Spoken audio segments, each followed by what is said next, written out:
difficult in terms of the evidence and reaching conclusions, though, but difficult in terms of the implications of those conclusions, and finding people who are open-minded enough, like yourselves, to be willing to spend the time and re-examine the facts about the destruction of these high-rises and the subsequent investigations.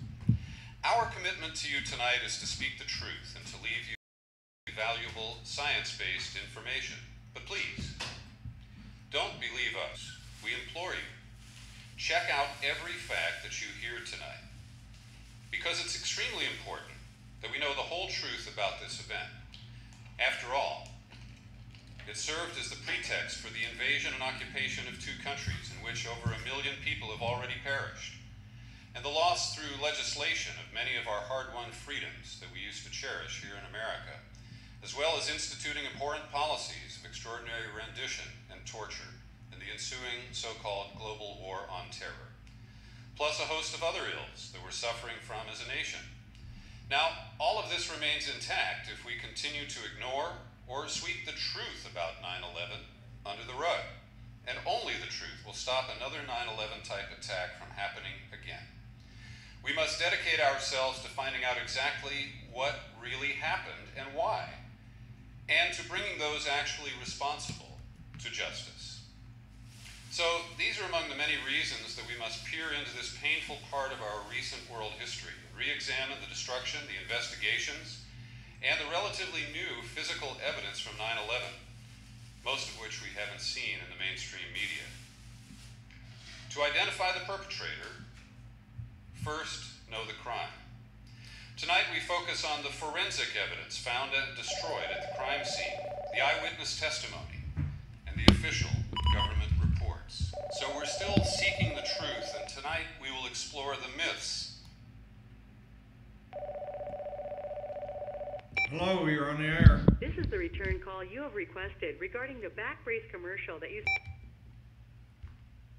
Sorry for that temporary delay. Of 9/11. It's my great pleasure to introduce you to tonight's speakers. These professionals have been willing to place their credibility and reputations on the line, and they've endured substantial personal sacrifice. They're tireless and tenacious advocates for questions that all too few are willing to ask, and truths that fewer still are willing to face, truths that may shake the foundations of our worldview. Let me introduce you to a venturesome architect of over 20 years here in the San Francisco Bay Area and a member of the prestigious American Institute of Architects. He's been employed with local San Francisco Bay Area architecture firms and is now devoting 100% of his time and energy to this cause. Like many other architects, he's designed many fireproofed steel frame buildings in his career. Most recently, he co-managed the construction documents work on a $400 million mixed-use project in Nevada with almost 2 million square feet of retail parking structure and fireproofed steel-framed mid-rise office space with over 1,200 tons of steel framing altogether.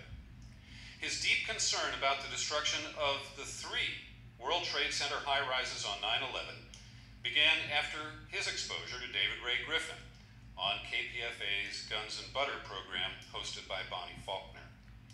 This changed Mr. Gage's life radically, launched his own unyielding quest for the truth about 9/11, inspiring him to found the organization Architects and Engineers for 9/11 Truth. Please give a warm welcome to Mr. Richard Gage, AIA. Richard?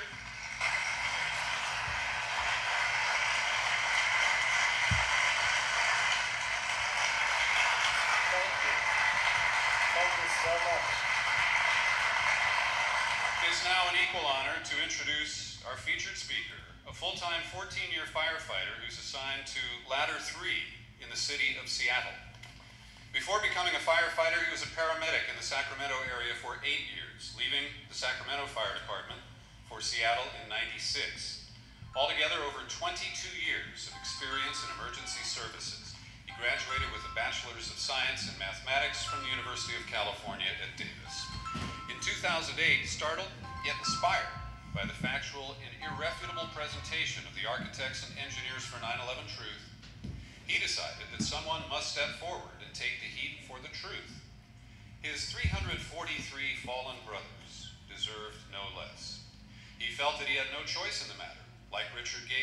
for him, it came forth as if a haunted, persistent calling. And so he founded the Firefighters for 9/11 Truth, demanding a new investigation of the destruction of these 3 high-rises, and an investigation of the investigators themselves. Please welcome the courageous Eric Lawyer, Firefighters for 9/11 Truth.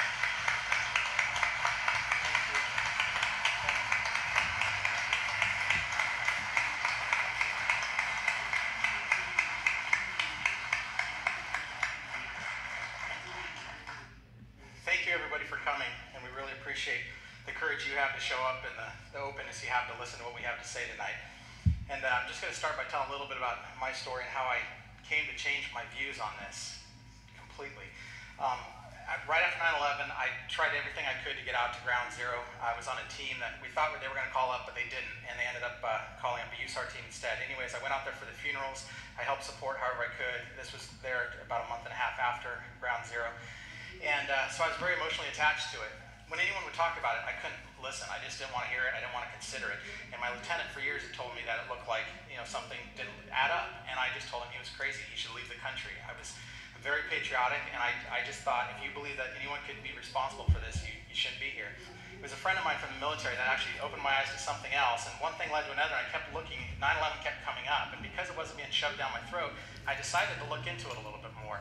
And when I did, I knew there was a lot of conspiracy theories out there and a lot of crazy conspiracy theories. And I decided to do my own research. And so I went to the Zacharias Moussaoui exhibit trials. This is the U.S. government's evidence on 9/11, basically. And I wanted to see what they had. I was kind of shocked. I wanted to know, how did they identify the terrorists so quickly?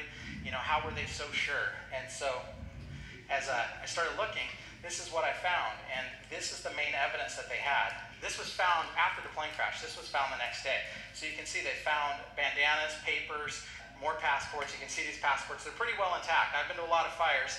And out in a room that's not on fire, we'll find this kind of stuff. But the thing that stuck out to me, and someone else had pointed out, was, well, wait a second. Those passports, those IDs, they were inside either pockets or luggage or inside that plane. Then that plane hit those towers or went into the field or went into the Pentagon, and then they blew up. There were big fireballs we all saw. And then they were found actually on top of the pile. So that stuff started not adding up for me. I was like, well, wait a second. How'd they find it the next day? It should have been either on the ground or burned up or buried in the rubble. That led to Colonel Nelson. Once I started looking into this, I read his article, and he's a 34-year forced crash investigator, and he'd written a pretty amazing article, and he talks about his own experience into 9/11. And once I spoke with him, I asked him, I said, when did you first notice something was wrong? He said, for me, it was the first day. And I said, really? And he said, yeah. And I said, well, what stuck out to you? He said, well, I've been to a lot of crash sites. I know how they work. And he said, it was the Pentagon. And he said, when I looked at the Pentagon, and here's some pictures of it, he said, what I saw the first day was people picking up debris, and they were removing as quickly as possible. He said, every crash I've ever been to, it's the MP's job to secure that area, flag it, tag it, take pictures. Nobody touches anything until after the investigators are there. Well, they were cleaning it up before any investigation.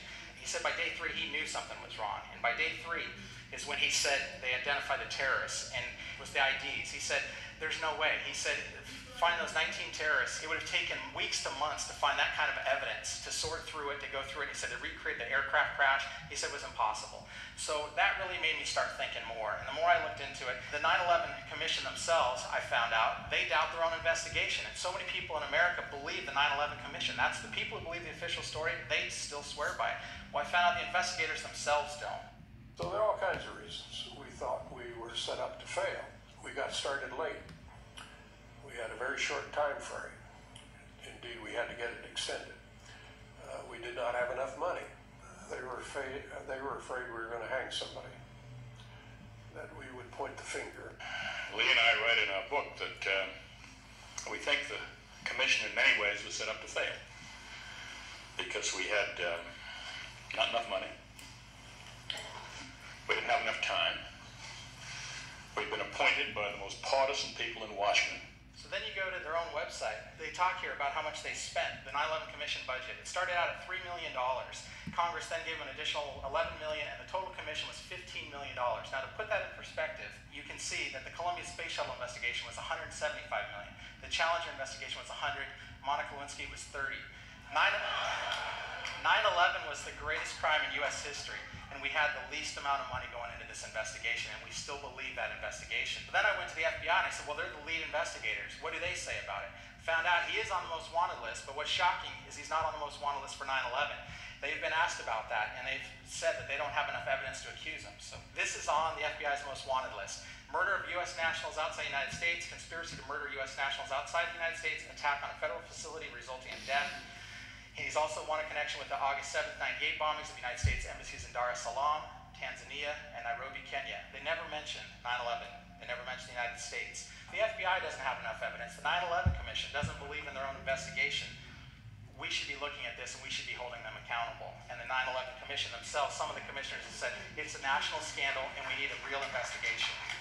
Thank you.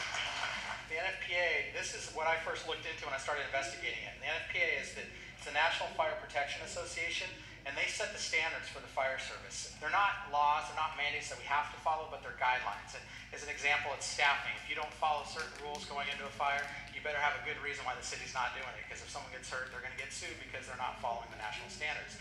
So the same thing happens with fire and explosion investigations, and this is the NFPA 921.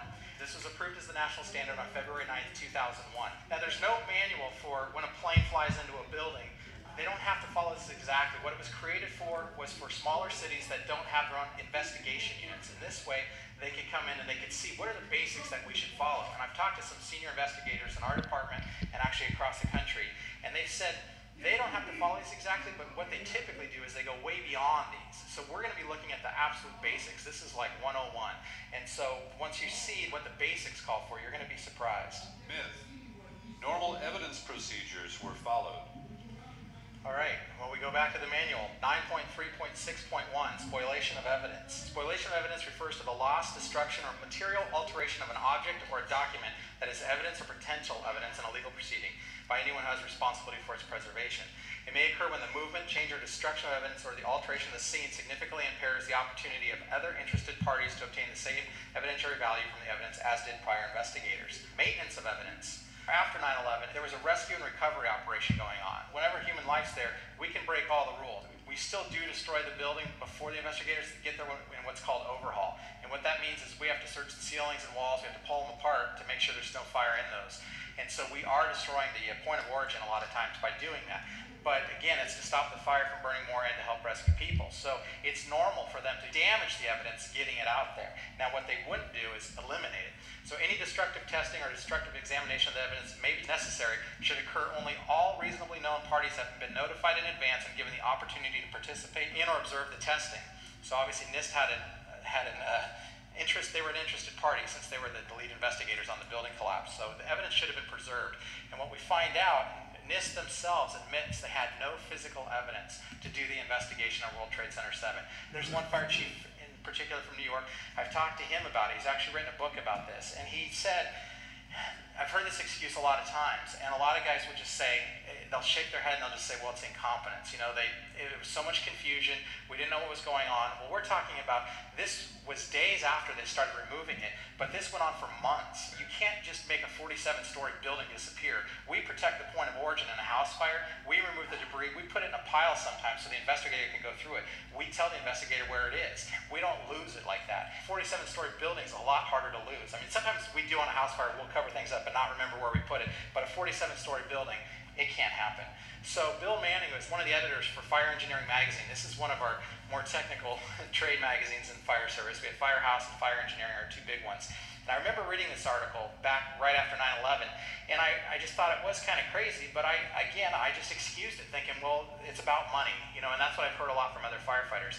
It's about money. They had money to make on the steel, and in the recycling and all that, so it was like mob contracts where they did that type of thing. Well, Bill Manning didn't agree with that. So what he has said, and this is from one of his articles called Selling Out the Investigation. He said, fire engineering has good reason to believe that the official investigation blessed by FEMA and run by the American Society of Civil Engineers is a half-baked farce that may have already been commandeered by political forces whose primary interests, to put mildly, lie far afield of full disclosure. And this is a good point. I think all firefighters can connect with this. Did they throw away the locked doors from the Triangle Shirtwaist fire? Did they throw away the gas cans used at the Happy Land Social Club fire? Did they cast aside the pressure regulating valves at the Meridian Plaza fire? Of course not. But essentially, that's what they're doing at the World Trade Center. To treat the September 11th incident any differently would be the height of stupidity and ignorance. This is still Bill Manning, and this is a call to action. And unfortunately, I didn't listen to it back then, and I'm listening to it now, and now is when I'm standing up to do something. The destruction and removal of evidence must stop immediately. The federal government must scrap the current setup and commission a fully resourced blue ribbon panel. And remember, this was written right after 9/11. A blue ribbon panel to conduct a clean and thorough investigation of the fire and collapse, leaving no stones unturned. Firefighters, this is your call to action. Visit World Trade Center investigation, a call to action. Then contact your representatives in Congress and officials in Washington and help us correct this problem immediately. Well, I didn't listen back then, but I founded Firefighters for 9/11 Truth for this reason, to come to the truth here. And what I'm putting out a call to action to firefighters again. I didn't listen then, but I'm hoping more will listen now. We need more firefighters to join our organization. What's going to change this is an overwhelming force of firefighters, because they had the biggest loss of life percentage-wise of any other group. If the FDNY and other firefighters start speaking out about this, this is going to explode, and it's going to open a lot of people's eyes to what really happened. So we'll continue with this now, the destruction of evidence. I just want you to see what happened, what these professionals talk about. We pressed early on for a full-scale investigation, and of course one of the issues was, while we were doing that, the evidence from the buildings was being destroyed as we were talking about it. And we were advocating early on back then that the process of removing the steel, certainly that wasn't an issue of getting it off the site. But once it was off the site, because this is of course part of a rescue and recovery operation, once it was off the site, there was no real need for speed, basically, to get the steel cut up into small pieces and then shipped overseas for scrap. The structural steel that would have been key to figuring out what happened to these buildings, what happened to that? Well, New York City accepted a plan 11 days after the attack to immediately start recycling the steel. Not even in the United States, where some of it might have gotten saved inadvertently. No, it was put on ships bound for India and China to be melted down. We were concerned about that, and we understood early on that those are going to hold the keys to knowing exactly how the buildings came down. And unfortunately, we were not successful in getting the elected officials and the powers that be to do that. When it was all said and done, we only had a relatively very, very small portion of the steel from those buildings. There's about 250 pieces of structural steel that we know of saved for analysis, but out of some 200,000 tons, it's hard to imagine how at a crime scene you can destroy evidence so quickly and thoroughly and get away with it. Actually, after that, there were up to 400 truckloads per day being removed, and all but 236 pieces of steel from that crime scene remained. So, and they never analyzed it. They never tested it for thermite. There is still some steel left that can be tested, so that's what we're calling for. And you have to be the judge. I mean, this is the greatest crime in American history. The first time ever that 3 steel and concrete high-rises collapsed into their own footprint at near free-fall speed. Don't you think we should have tested this and figured out and saved that steel?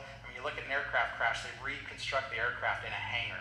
This was even greater loss of life and engineering disaster that's ever been seen. So you be the judge. Why did they destroy this evidence? Mayor Bloomberg from New York said, just looking at a piece of steel doesn't generally tell you anything in his response to these questions. Myth. Fire is the obvious cause of the high-rise collapses. Is that true? High-rises are destroyed by a number of different forces. Fires destroy buildings quite differently than controlled demolitions, for instance. We also have earthquakes, which cause the destruction of buildings. We have explosions and other types of forces. Let's look at fires first. Fire is an organic process, moves through the building about every 20 minutes or so, burning out one area, leaving it to cool, and looking for fresh new fuel sources. So in this organic process, any building that succumbs to fire, that collapses, starts usually with large gradual deformations, and the building will begin to fall over, not straight down through the path of what was the greatest resistance. We've never had a high-rise collapse due to fire, even though there's been plenty of examples of much hotter, longer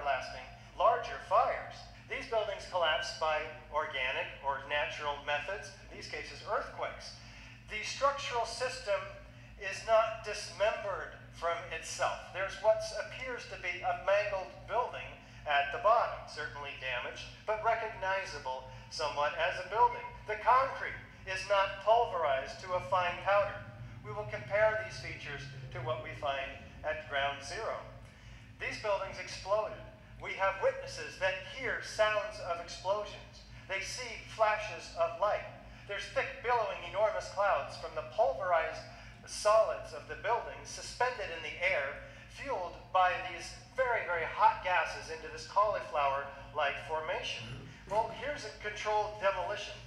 This is what a building looks like when it's demolished with explosives.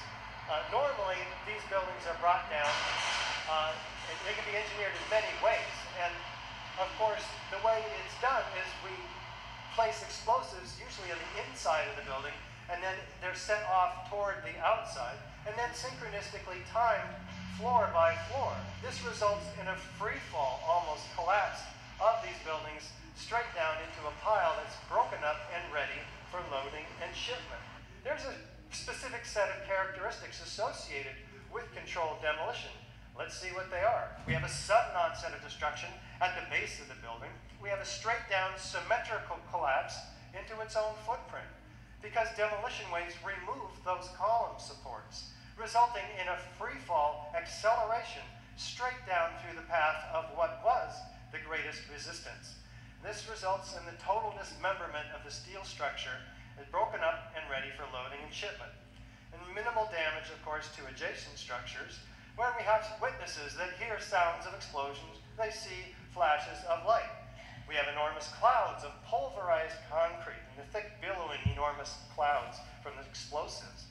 Sometimes we have explosive isolated ejects, we call them squibs, appearing in different places. Maybe they're mistimed. And of course, we have chemical evidence of explosive cutter charges found in the debris left behind. This is all direct evidence of explosive controlled demolition. Interesting thing is, fire can't create any one of these, let alone all 10. So if we have these features, we're pretty darn sure we have explosive controlled demolition, especially if we have government documentation. We have to apply for permits to bring these buildings down. Expert corroboration, they agree, yeah, it's a controlled demolition. Foreknowledge, they're planned months in advance, so people have the word. They know it's going to come down. And video documentation. So this is all proof of a controlled demolition. Myth.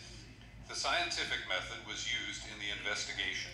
This is the NFPA, and the manual I've been talking about, I'll continue to talk about tonight. It talks about the scientific method, and that was one of the reasons the investigators who actually I talked to help write this said they wanted to set the standard. In the fire service, we have what's called the incident command system, and I'll refer to that again later. And what that is we're trying to nationalize everything so that if we go to a fire in a neighboring state or a neighboring city, we're all working off the same page. And so that's what the scientific method, that's why they applied this to the fire service and investigation. So first thing is you recognize the need. Next is define the problem, then collect the data, analyze the data, develop a hypothesis, test the hypothesis, and then select the final hypothesis. So there's also in this manual, there's federal evidence rules, and this is pretty clear. Types of evidence, there are basically 3 types of evidence, all of which in some manner relate to fire investigators. They're demonstrative evidence, documentary evidence, and testimonial. So those are the kind of things that arson investigators and even firefighters. And just to preface my experience, I have been a firefighter, I'm not an arson investigator, but we're trained in the basics of arson investigation because we're the first ones on the scene, and we're the ones who are actually, just like the Pentagon should have been protected, we protect the scene after the fire until the investigators get there. We don't allow homeowners into the house, we don't allow anybody to go snooping through there, and we try to do as little disturbing once we get the fire out. Once we get the fire and the victims out, we stop touching it until the investigators have a chance to look at it. Generally, the cause of a fire explosion is not known until near the end. As a result, the entire fire scene should be considered physical evidence and should be protected and preserved. Makes sense. We should be protecting. Myth. Well, there you have a lot of the evidence so far been presented. How do you feel, folks? What do you think? Was it a fire that destroyed those 3 buildings? For the first time in the history of mankind, a steel girdered building was brought down by fire. Never happened before, hasn't happened since. Pretty persuasive about the 10 things in the government story, all proven that couldn't possibly been true in the fire demolition. But let's not go too quick into the controlled demolition. There's, as far as I'm concerned, there's no question.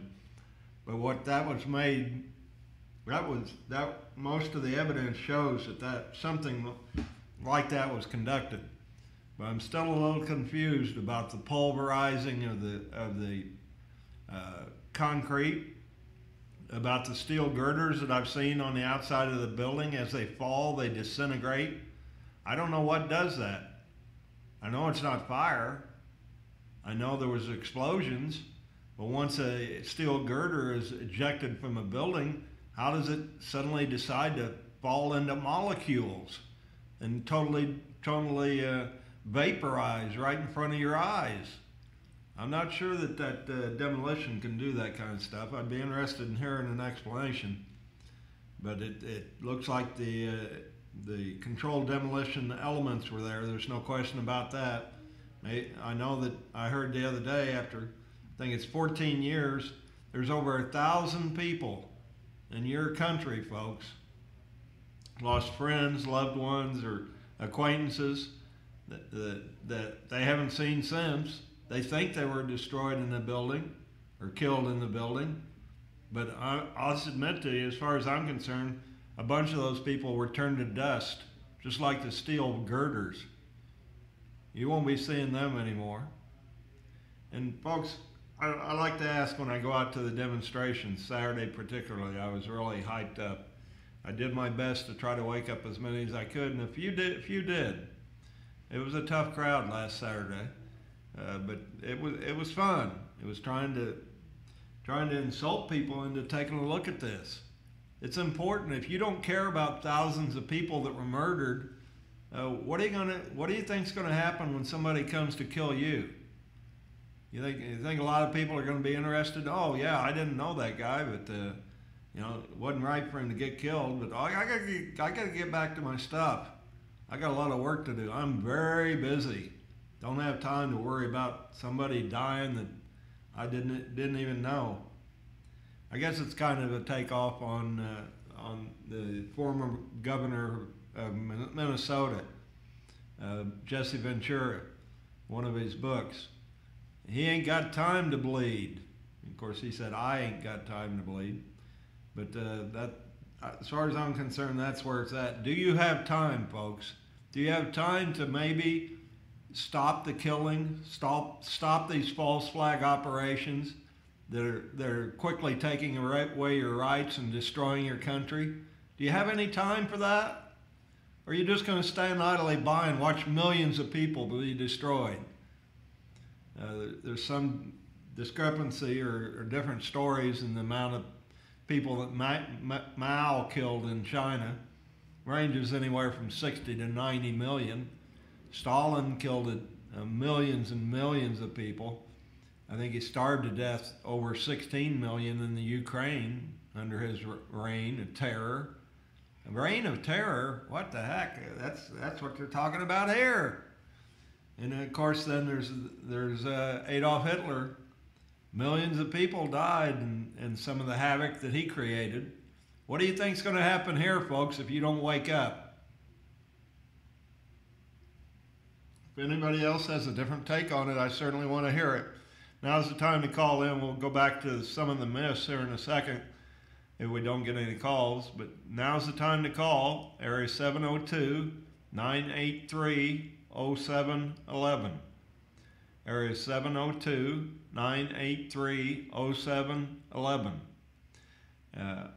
Hopefully you got some type of a feeling regarding what you just heard about.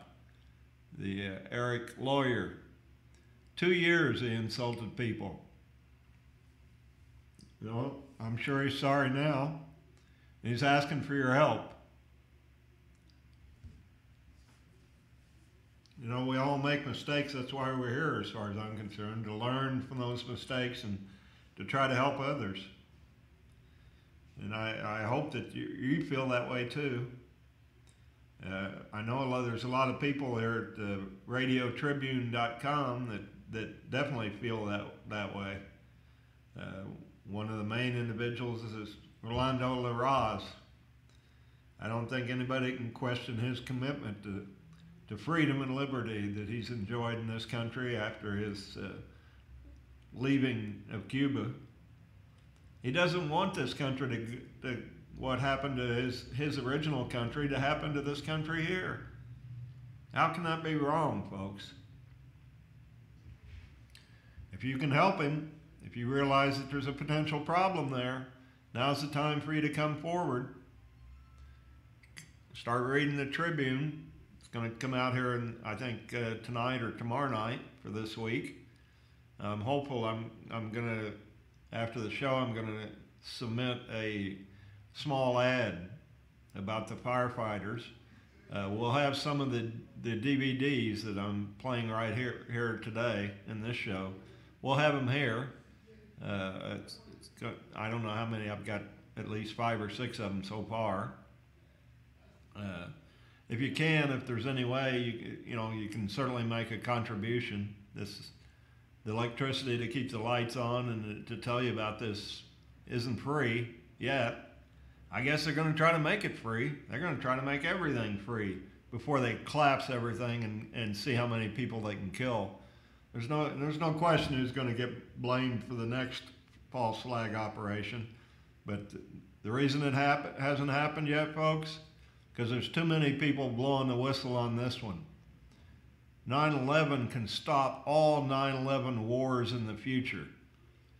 You heard Eric say, this government killed over 1 million people in 2 countries in your name. How do you feel about that? Who can you apologize to if you don't step up to the plate and do something about it? Tell me how you feel about it. Area 702-983-0711. Area 702-983-0711. They talked about it being open-minded.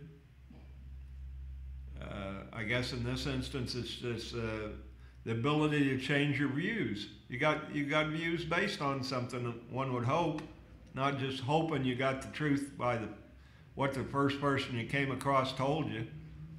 In the 25 years that I've been in this movement for truth, I've learned one thing. The powers that be, the people on the evil side, the spiritual warriors against you in this striving for freedom and justice, they don't care what gets exposed, because they'll have 3 lackeys tomorrow telling the people that didn't hear what went on today why that isn't true. And they'll go on and on. I mean, surely you're experiencing that right now with Mrs. Hillary. I guess she'll be in town here tomorrow. What a joy that'll be. Shit, that was a joke, folks. I don't really think it'll be that big of a joy. But during the tape that you've heard so far, every time you heard a voice that you didn't really recognize, it was an expert or an investigator of some sort, or a couple of voices from the commission that has written a book disavowing any, not knowledge of the final report, but disavowing the truthfulness of the final report. I mean, how can this be, folks? Surely there's somebody out there that's still believing it. Why don't they call in and explain this to us? I'd surely like to know it. I must be really, really confused. The people on the commission don't even believe the decision. How can that happen? Who has the power to do that? That's what you need to be asking. Okay, it looks like we haven't so far got any individuals willing to make any comments. I don't know if my group yet is out there. They probably are. It's 135 versus 37. And we're at the federal courthouse in Las Vegas, on Las Vegas Boulevard. Of course, I'm not there. I'm in the studio, but I'm a quick walk from that location. And I'll be there soon. I should be there a little after 2. And if you want to pick up the 9/11 video exposing some of this material or explaining to you everything that the media forgot to tell you about it. Yeah, they forgot. They forgot because they wanted to keep their jobs. They were slightly intimidated, folks. They didn't really forget. But, you know, let's cut them some slack. You know, when you got a wife and kids and a mortgage and, you know, you're struggling to keep food on the table and a roof over the heads of the people that you love, is that going to influence your decision? Hey, wife, kids, I've decided I need to tell the truth. I guess we can, you know, when we get kicked out of the house, we can go down here and all live under the bridge. How's that sound, kids? You know, it'll be a little bit tougher than it is now. You won't have the shower facilities and a nice bedroom to sleep in. But, you know, I just got to go with the truth. Believe me, there's not too many of those people. There's a few, though, and they jump up and or stand up and be counted from time to time. We've got a couple of them down there in our group in the last couple of weeks. If you decide you want to be part of the group, Saturday afternoon in front of one of the two stages downtown at the Fremont Experience. I usually get there, I was a little bit late. I'm aiming for 4:15 or 4:20. I got there about 4:25 or 4:30, and I had arranged to meet somebody there. And I thank you, Mr. Anonymous. I'm glad you showed up earlier. I'll be contacting you on the information that I gave to you and the discussion that we had. And he showed up, and he was early. And then we'll be there till about 6 o'clock. If one of the stages has a band or somebody performing or warming up and we couldn't talk to the people as they walk by, then go down to the other stage. One's up in front of the Golden Nugget and Binion's, and then the other one is a little bit further down the old Fremont Street, down in front of the Fremont and the Four Queens and the D. So those are the two stage locations for Saturday, about 4:15 to 6 o'clock. Monday, the group will be there, somebody will be there a little after 1, usually. I don't know, I haven't been there that early for quite a while now. One of the hazards of doing a show from 1 to 2. But, and then we'll be there till about 3. So you can drive by, honk, go around the block if you're in a difficult situation where you're not able to slow down. If you happen to hit the red light with somebody crossing it there in front of us, we'll be happy to run over and give you a DVD and a brochure on how the media has withheld information from you. I know that took a lot of you by surprise there. The media withheld information from me. Gee, how could that happen? Well, folks, it just does. But we can do something about it is the good news. So, and what we do about it determines which way our society will go as far as I'm concerned. How do you want the society to go? Show it. Walk it. Don't talk it. You know, that we become a nation of public servants or elected officials is the way they just turned it on the video. We don't have enough public servants, but we have a lot of elected officials. And as far as they're concerned, their only job is getting reelected and talking a good game. They'll try to tell you how much they care, but don't expect them to do anything. You want to get anything done, it's up to you. Because the government's, well, I tell the story. They get reports that there's a campfire fire out in the forest, and the government employees go running out there, and sure enough, you know, somebody doused their campfire at maybe a camping place site, and sure enough, it got going again. Probably too much wind or something got the fire going again, and now the fire has jumped out of the pit where it was, and it's starting to burn the surrounding grass, and there's a couple of trees that have gotten on fire. And you know, the government could put it out, the government officials, they could put it out real easy, but ordinarily they put it out with gasoline. You know, they just spray gasoline everywhere. And oh, now the whole forest is on fire. Well, now they're ready to do something. You got to have big chaos when the government's involved. Otherwise, they aren't going to do anything.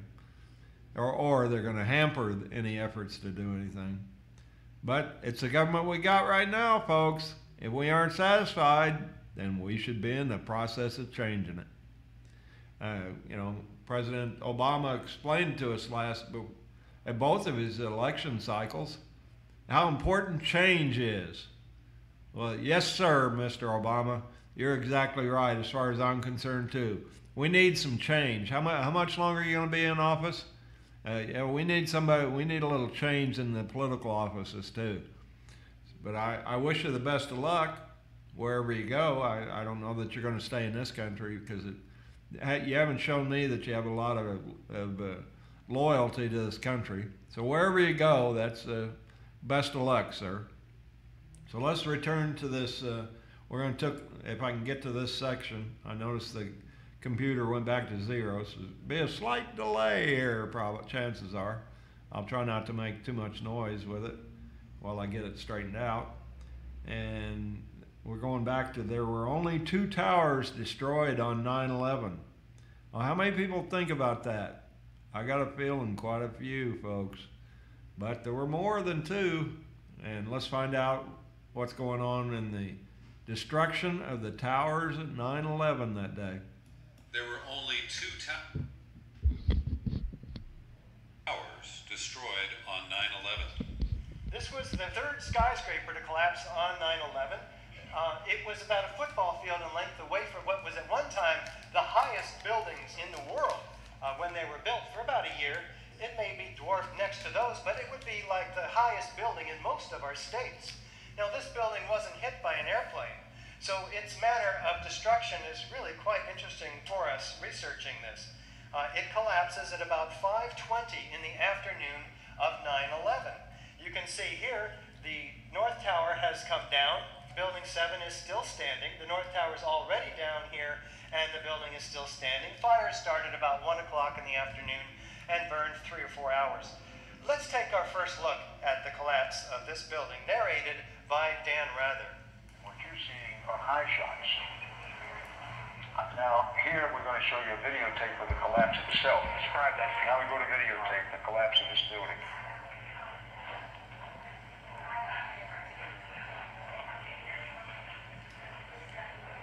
It's amazing. Amazing, incredible, pick your word. For the 3rd time today, it's reminiscent of those pictures we've all seen too much on television before when a building was deliberately destroyed by well-placed dynamite to knock it down. Dan never repeats these words again after 9/11. He's using his intuition to describe what he's seeing, which is what we should all be doing. In fact, most of us have never seen this building on mainstream television, even though it was the 3rd worst structural failure in modern history. Let's take one more look.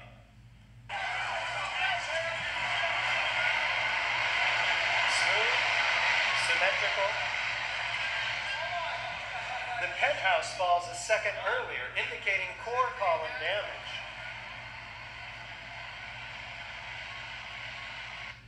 Well, I'm not quite convinced yet. Let's put a known controlled demolition on the right and building 7 on the left. Is there any similarities? Is there enough similarity to warrant an investigation into the possible use of explosives? Since every other high-rise that has ever come down in history has been brought down with explosives, and fire has never brought one down in history at all. Myth. WTC-7 was fully engulfed in fire. On the 12th and 13th floor at 2:30, we have fires starting in the area where the initiation of collapse is said to have begun. The problem is, by 3:50, more than an hour before the collapse of this building, those fires have moved away from that area. In other words, that area has cooled. The steel has regained its strength. For firefighters, when you're looking at this, you see fire there on floor about 8, 9, but what we're talking about is floor 12 and 13. NIST says the collapse initiated on floor 13, column 79. So where we're talking about is on 12 and 13 there, the fire has burned out. for the most part up above. So the highest intense heat is gone, so it should be cooler than what we see below. NIST shows us massive fires. This is their fire simulation from their report. Massive fires around column 79 in the last couple hours of the building. But as you saw in the photographs, that fire is gone in that area. More likely, the fire simulation looks like this. Move through column 79 in about 20 minutes, which is how long the fires are expected to last in a given area, and moves over to this other side of the building, the east side. This is the area of the initiation of collapse because the east penthouse collapses about 6 seconds prior to the overall penthouse, which collapses about 1 second prior to the global collapse of the building. Now, at first we heard that there's massive structural damage to the south side of this building. Well, were that the case, we would expect this building to fall over toward its area that's damaged. But NIST pulls that now, and they say was it not a significant factor at all. And in addition, they say the diesel fuel lines, which were run through from the 5th floor where the diesel generators were, that was not a factor at all in the collapse of this building, diesel fuel. These were the two main reasons Popular Mechanics, for instance, one of those supporters of the official story, used to discredit the 9/11 truth movement, even though what we were talking about all along was something very different, which we'll get to, the free fall acceleration of this building. Now, the official story tells us that these long span beams heated up in the first of its kind new phenomena called thermal expansion. What these beams did is heated up and expanded. And when they did that, they knocked this girder, pushed it off of its seat on this column 79. Well, first of all, these are fireproof beams. They're not going to be expanding, they're protected. And again, those fires last about 20 minutes in a given area. So they're fully protected. Second of all, this girder is connected by shear studs to the composite metal and concrete decking up above. Also, if this girder fell off of its seat, it probably wouldn't even have reached the floor, much less cause the cascading collapse of the 12th floor onto the 11th, the 10th, the 9th, for 9 floors, leaving this column unbraced for 9 floors when they say it buckled and gave way. When that happened, this instability traveled laterally somehow through this robustly engineered building and vertically. But then we have the entire building collapsing after its inside collapses. Myth. Fire has caused high-rise collapses before. We've never seen it in the fire service. These are 3 examples. Well, this first one's August 1970. It's a 50-story building in New York. It burned for over 6 hours on 5 floors. Then we have First Interstate in Los Angeles, a 62-story building, burned for 3.5 hours over 5 floors. And then One Meridian in Philadelphia, 38 stories, burned for over 18 hours over 8 floors. These were well involved, and all the pictures we have, they don't match up with what we see in these other buildings. If there was going to be any fire that would have brought a building down at the World Trade Center, it would have been at building number 5, fully engulfed in flames, as you can see. Did it come down? No. No collapse. Steel frame high-rises or mid-rises do not collapse as a result of fire. But surely this building in Beijing came down as a result of this massive fire, fully engulfing 44 floors. We would expect, if any building's going to be coming down, maybe it would be this one. Did it come down? No. High-rises are not brought down due to office fires. Myth. Free fall acceleration is normal in skyscraper collapses. Let's listen to David Chandler, who's done an excellent analysis on just how fast this building came down. This is the analysis that forced NIST to acknowledge that the building came down, in fact, at free fall. Before this, they were denying that. To measure the downward acceleration of Building 7 by video frame analysis, I used a magnifying glass to place markers on the corner of the building on each frame. From this, we can get a data table and various graphs. The slope of this graph indicates acceleration, which is shown here to be about minus 10.279, plus or minus 0.6. Free fall in a vacuum is minus 9.8 in these units. That falls within the margin of error of this measurement. In other words, the rate of fall of Building 7 in the first few seconds is indistinguishable from free fall in a vacuum. This brick that I'm holding in my hand is falling at free fall acceleration. 3, 2, 1. Why? Because there's no resistance underneath it. We can see the building gaining downward momentum with each second, increasing distance. There is no resistance from the columns to the force of gravity. What happened to the 40,000 tons of structural steel in this building? Myth. World Trade Center Building 7 had structural damage and was expected to collapse. And the fire service, our life depends on being able to look at a building and tell if it's going to collapse. We can't always tell. We have to make that judgment call. Buildings like this is World Trade Center 3. If I looked at that, there's no way I'm going into it. That actually, the first picture was when it was hit by the first tower. This is after it's hit by the second tower.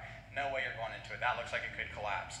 The next one's World Trade Center 4. Another, that's obvious damage that I'm not going to be going into that building. World Trade Center 6, no way, not going into it. So all these buildings would have been the ones that were expected to collapse.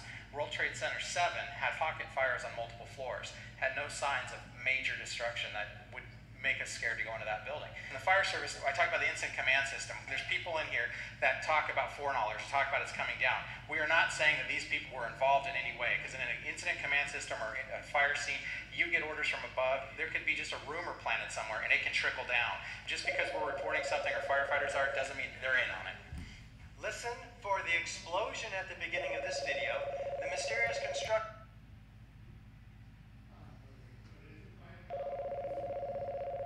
Hello, you're on the air. Good afternoon. You're on the air. You're on the wake-up call. Hello, is anyone there? Greetings. I guess not. Sorry for the delay.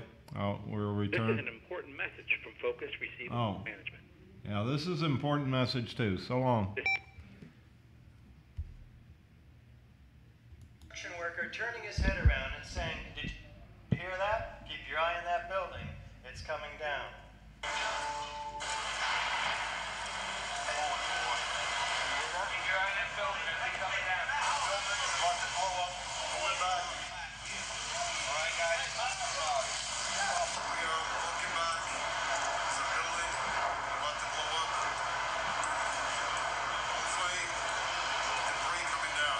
Lots of confusion out on the street about this building and what it's about to do. How do they know it's about to blow up? There's a few scattered fires in there. Kevin McPadden and others were moved back 6 blocks behind Building 7. He's a first responder, an Air Force medic. Let's listen to what he hears from the radio held by the Red Cross worker. At the last few seconds, he took his hand off, and you heard 3, 2, 1. Do fires bring buildings down to countdowns? Myth. The government looked for evidence of explosives. One of the things I looked at when I first looked into this was what did the officials say about it? What are the reports? And so I went to the questions and answers about the World Trade Center 7 collapse from NIST. This is NIST's final report. Is it possible that thermite or thermate contributed to the collapse of World Trade Center 7? And we'll get in later what that is. NIST has looked at the application use of thermite to determine its use to sever columns on 9/11 was unlikely. It is unlikely that 100 pounds of thermite or more could have been carried into World Trade Center 7 and placed around columns without being detected. So they're basically saying because it's hard to do, it's unlikely, because it would be difficult, we shouldn't test for it. They also say, did investigators consider the possibility that an explosion caused or contributed to the collapse of World Trade Center 7? No, and this is their answer. No blast sounds were heard on the audio tracks of video recordings during the collapse of World Trade Center 7 or reported by witnesses. They said there was no audible sound, no witnesses, no recordings, and you're going to see contrary to that tonight. But what they didn't do is they didn't read Chapter 18, the basic manual that talks about explosions. In that manual, it says very clearly, Chapter 18, although an explosion is almost always accompanied by the production of a loud noise, the noise itself is not an essential element in the definition of explosion. So you don't need to have a loud noise to even consider explosives. You can have it without any noise.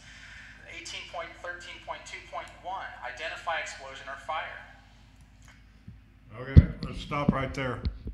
We'll rejoin Eric tomorrow.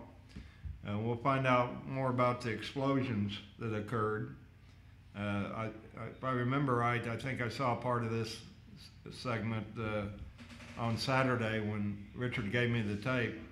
I would like to know how many people would like to hear it.